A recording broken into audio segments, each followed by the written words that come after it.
I never imagined that the person who knew every corner of my soul would be the one to destroy it. Sophia wasn't just my best friend, she was my other half, the sister I chose, the person who laughed at my worst jokes and held me through every storm. And Marcos, he was the kind of man who made me believe that love could be quiet and eternal. Together, they were my safe place.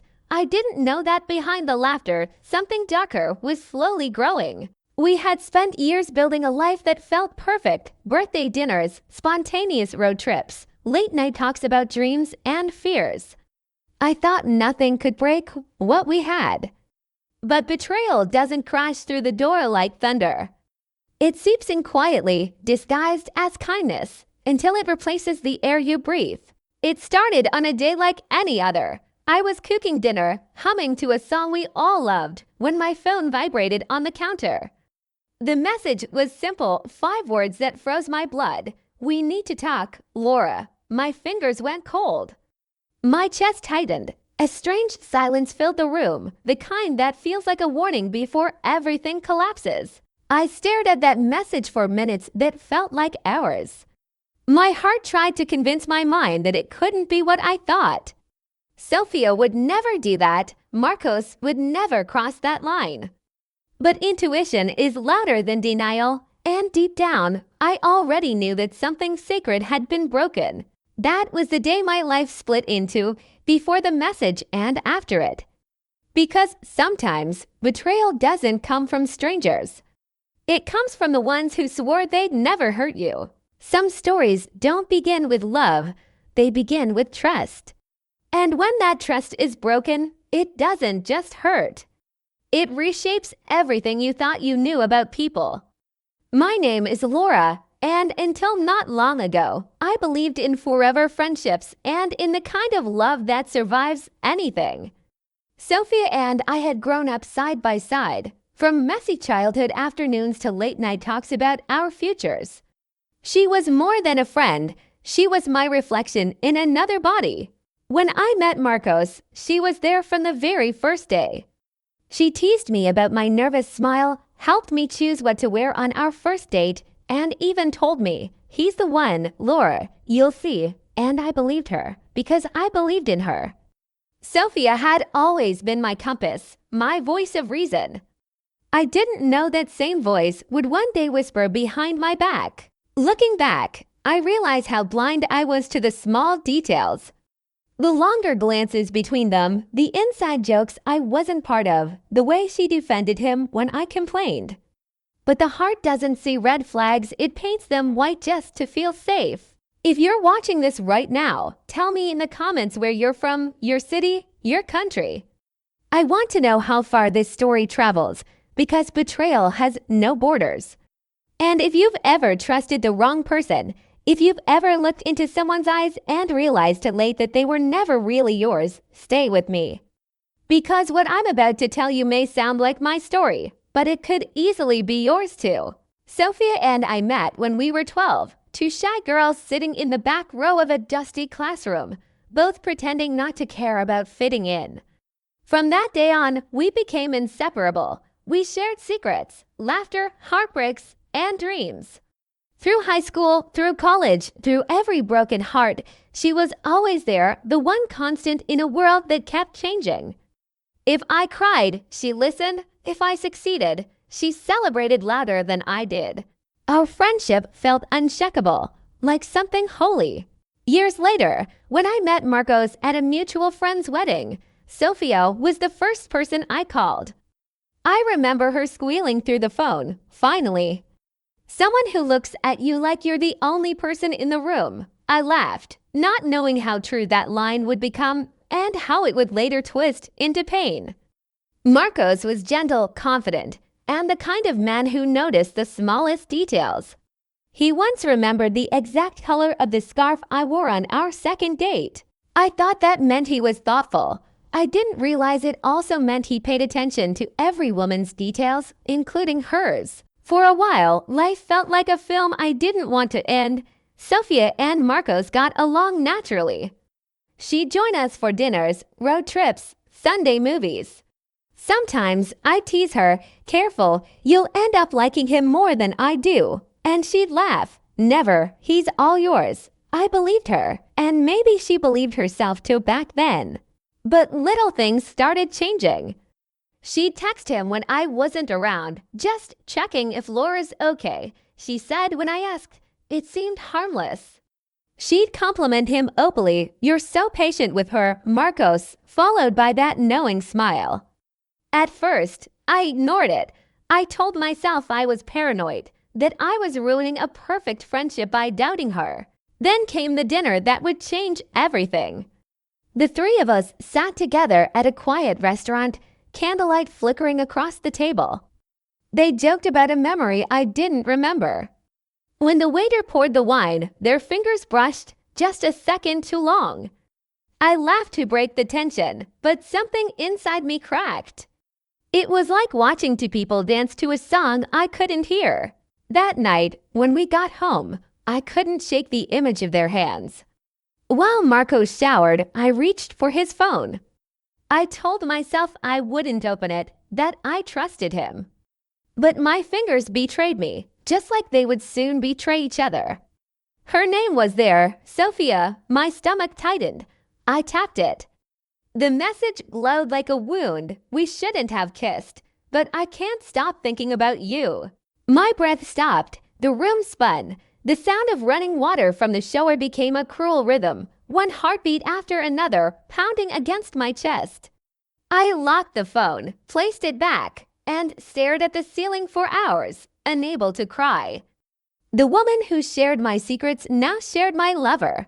When Marcos came out, he smiled as if nothing had happened. He kissed my forehead, and I let him. I didn't say a word. Because sometimes silence is the only thing left when words can't survive the truth. I woke up before dawn, numb and hollow. The city outside my window was still asleep, unaware that my world had ended during the night. I sat on the edge of the bed, watching Marcos breathe peacefully beside me, and wondered how he could look so calm after shattering something so sacred.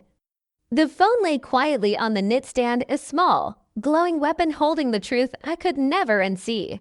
For hours I tried to find the courage to confront him, but anger needs an audience, and I refused to give him that satisfaction.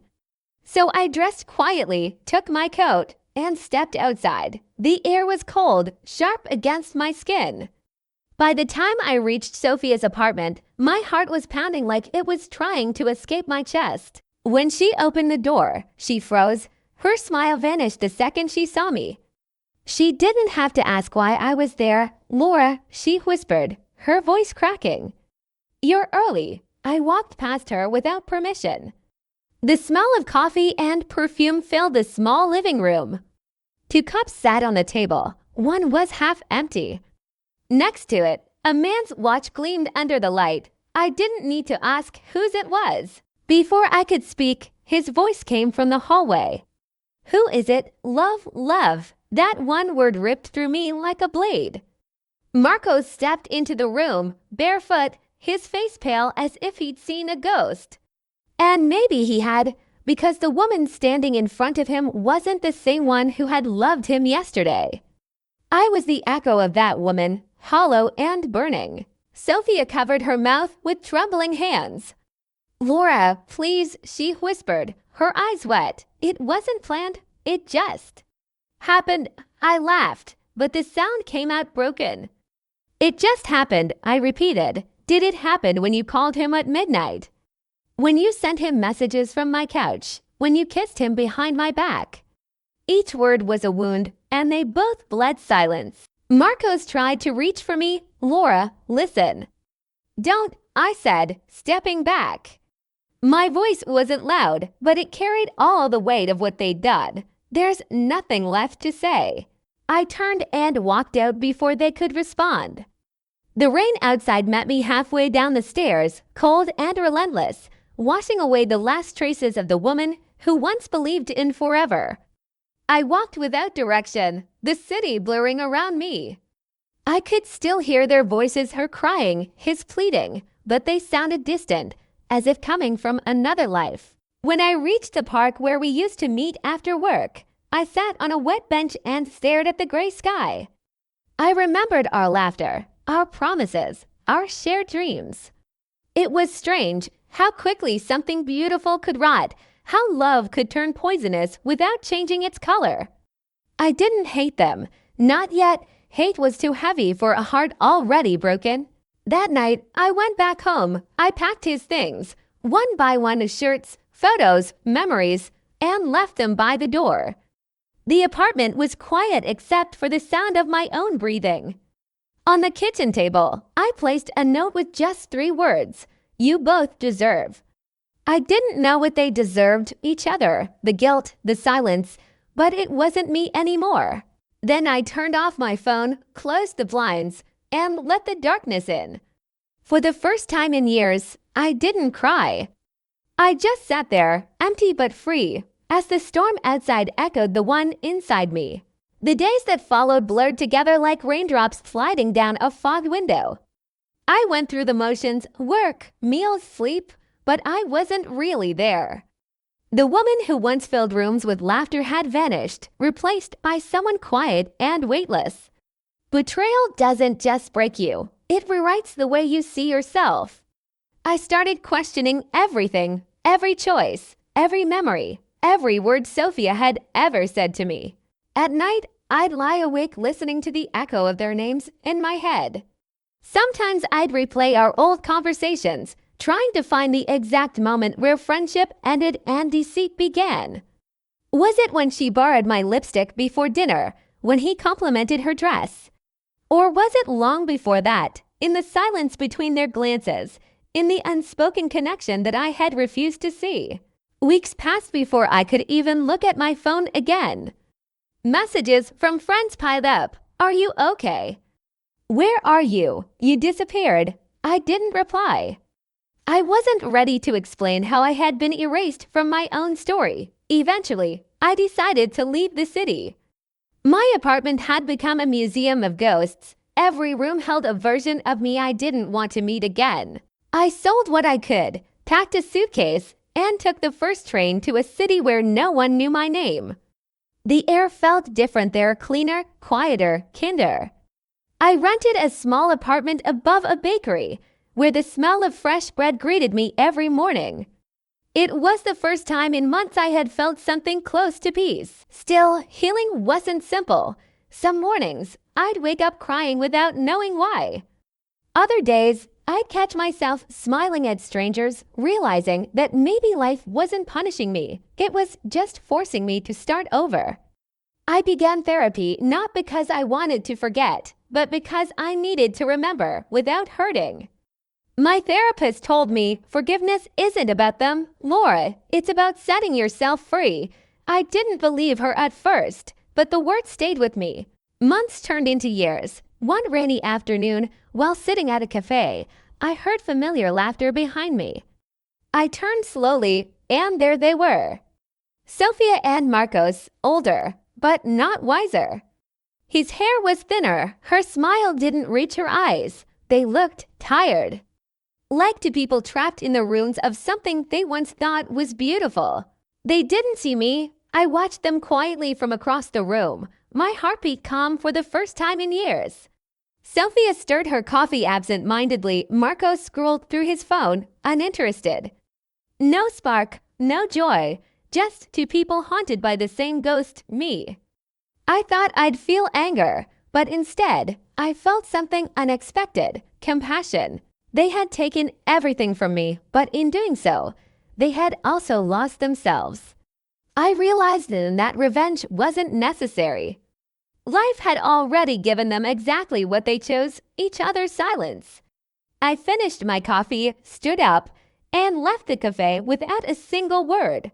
That night, I wrote the final page in my journal. They didn't break me. They revealed me. For the first time, I understood that pain wasn't the end of my story. It was the beginning of who I was meant to become. It's strange how time reshapes pain. One day, you wake up and realize the weight that once suffocated you has become something lighter, not gone, but transformed. That's what healing really is, not forgetting, but remembering without bleeding. For the first time in years, I could breathe without my past stealing the air. The small city I had moved to became my sanctuary. People there smiled without knowing my story, and that anonymity was freedom. I found a rhythm again: slow mornings, quiet walks by the river, evenings spent watching the sky change colors. Sometimes I'd sit on a park bench with my sketchbook, drawing faces I didn't know. They all had one thing in common: eyes that looked like mine, eyes that had learned to survive. Months later, I received an invitation from an old mutual friend. It was a wedding, someone we all knew from university. My first instinct was to decline, but something inside whispered, "Go." I didn't want closure. I just wanted to prove to myself that I was no longer afraid of ghosts, so I went. The ceremony was beautiful: flowers, music, laughter echoing in a hall full of memories. And then, across the crowd, I saw them, Sophia and Marcos. For a heartbeat, everything went silent. They looked older, fragile even. He avoided my eyes, she froze.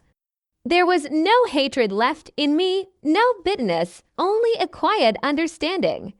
Sometimes people destroy you not because they hate you, but because they don't know how to love themselves. Sophia walked toward me slowly. "Laura," she said, her voice trembling. "I didn't think you'd come." I smiled softly. Neither did I. She opened her mouth to speak again, but I shook my head gently. "It's okay," I said. "You don't owe me words." She nodded, tears glistening in her eyes.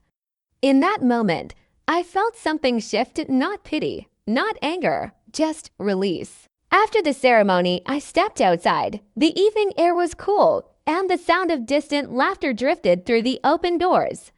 I realized I didn't belong to that story anymore. The chapter of us, me, her, him had finally closed. I walked to my car under the soft glow of the streetlights, feeling lighter than I had in years. Driving home that night, I rolled down the window and let the wind touch my face. It felt like freedom, quiet, steady, earned. I wasn't the woman they betrayed anymore. I was someone rebuilt from the ashes, softer yet stronger, scarred but alive. When I got home, I opened my journal and wrote, "I have forgiven without being asked. I have healed without being understood, and I have loved again myself." Then I closed the notebook and smiled. Because for the first time, my story didn't end in pain, it ended in peace. Today, I live in peace. My mornings are quiet, my nights gentle. Sometimes I still think about them, not with pain, but with distance, the way you think of a dream that once felt real. Sophia and Marcos are no longer together. I heard it through someone we both knew, though I never asked for details. Maybe love built on betrayal was never meant to last. They tried to reach me once: messages, a letter, silence broken by guilt, but I never replied. Not because I'm bitter, but because I finally learned that closure doesn't come from words. It comes from acceptance. I forgave them long ago, in the quiet of my new life, not for their sake, but for mine. Forgiveness, I realized, isn't about letting someone back in. It's about letting yourself move on. Every morning, when I look in the mirror, I see a woman who walked through fire and didn't just survive, she bloomed. Betrayal burned me, but it also purified me. I no longer live in the ruins of what was lost. I live in the beauty of what remains. Because sometimes peace is the most powerful revenge of all.